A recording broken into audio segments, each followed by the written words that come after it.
On découvre que la vie se joue sur quelques centimètres, comme le football. Parce que dans ces deux jeux, la vie ou le football, la marge d'erreur est si réduite. Je veux dire, vous êtes un demi-pas en retard ou en avance, et vous ne marquez pas. Vous êtes une demi-seconde trop lent ou trop rapide, et vous la manquez de peu. Les centimètres qu'il faut gagner, ils sont partout, autour de nous. Ils sont dans chaque opportunité de jeu. À chaque minute, à chaque seconde. D'équipe, on se bat pour ce centimètre. Dans cette équipe, on se sort les tripes, et on les sort à ceux qui sont autour de nous pour ce centimètre. On s'agrippe du bout de nos ongles pour ce centimètre.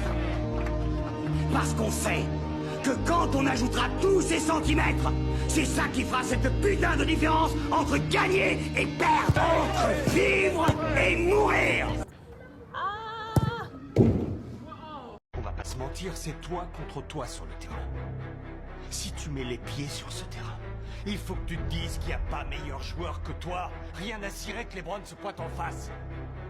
Alors je te repose la question. Ce sport, est-ce que tu l'aimes? Oui. C'est un chaton qui ronronne qui vient de répondre là? J'ai rien entendu. Est-ce que tu veux jouer en NBA? Oui. Eh ben au boulot mon pote. Après toutes ces années, tu veux lâcher ce sport. Tu vas lâcher ce sport qui te faisait vibrer jeune. Tu vas lâcher ce rêve et tu vas lâcher cette promesse que tu t'étais faite à toi-même. C'est évident que tout ne se passe pas comme toi tu voudrais. Tu galères, t'es même pas le plus fort de ton équipe et en plus tu te blesses. Sois persévérant, sois mentalement solide. Parce que contrairement à ce que tu penses, la plupart des pros que tu vois à la télé n'étaient pas les meilleurs. Avant d'être les meilleurs sur le terrain techniquement et tactiquement, ils ont commencé par avoir le mental d'essayer, même quand rien n'allait dans leur sens. Alors je te pose la question, tu veux continuer ou regretter? Eh John! Pour qui tu te prends? Hein? Pour qui? Durant ce match, t'as pas été à la hauteur. Le but sur coup franc et la défaite, c'est pour ta gueule aujourd'hui. T'as un mental de faible, pas à la hauteur, trop fébrile. Et tu nous l'as encore prouvé aujourd'hui. D'ailleurs, les bruits de couloir disent que tu veux devenir pro, c'est ça? Tu peux continuer à rêver, mon petit. Hein. Ton rêve de jouer dans les grands stades remplis de supporters, etc., tu peux oublier. Hein. Ça va ou quoi les gars? Je suis là. Et faire une petite pause. Hein. J'espère que vous allez bien les gars. N'hésitez pas à liker, à vous abonner. Et à activer la notification. Et à activer les cloches de notification les gars, ça fait plaisir. Merci beaucoup. Tu n'auras jamais le niveau et tu ne seras jamais à la hauteur. Je dis bien jamais. Alors maintenant, redescends sur terre et casse-toi de ce club. Entendu? Casse-toi!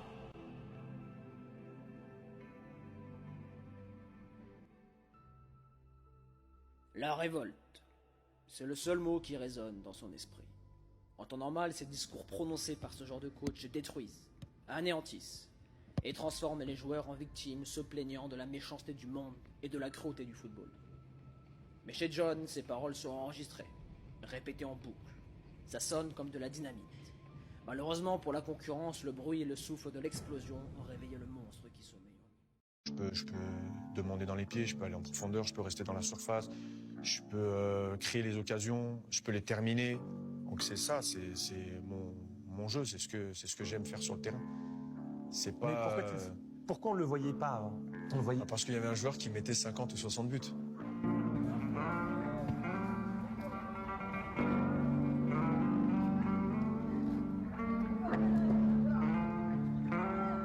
Leçon de vie que nous apprend le football. 7. Ne te laisse jamais abattre par une défaite. Il y a toujours de l'espoir. 6. Le travail paye toujours. 5. Sois humble même si tu es au sommet. 4. Le collectif prime toujours sur l'individuel. 3. Ne sois pas jaloux des autres. Un jour, ton tour viendra. 2. Ne sous-estime jamais tes rêves ou tes objectifs. Tout est possible. 1. L'argent n'achète pas tout. Le football, c'est pas simple. Un peu comme la vie en fait.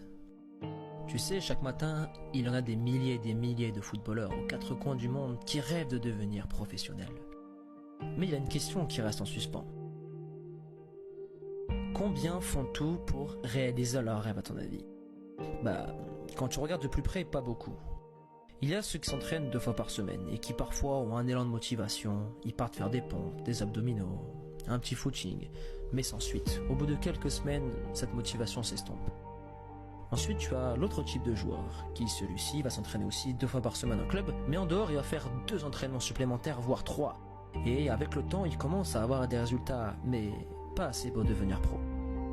Ensuite, tu as le troisième profil. Alors celui-ci s'entraîne 5 à 9 fois par semaine. Il est sur la bonne voie, mais encore faut-il que ses séances soient de qualité. Pour conclure, le footballeur professionnel qui lui s'entraîne presque 2 fois par jour. Donc, quand tu regardes un peu plus près ces différents profils, on peut dire que c'est celui qui s'entraîne le plus souvent qui réussit. Et quelque part, c'est vrai, mais dans le fond, ça ne marche pas comme ça. Ne dites pas que je suis bon, s'il vous plaît. Ne dites pas que je suis bon.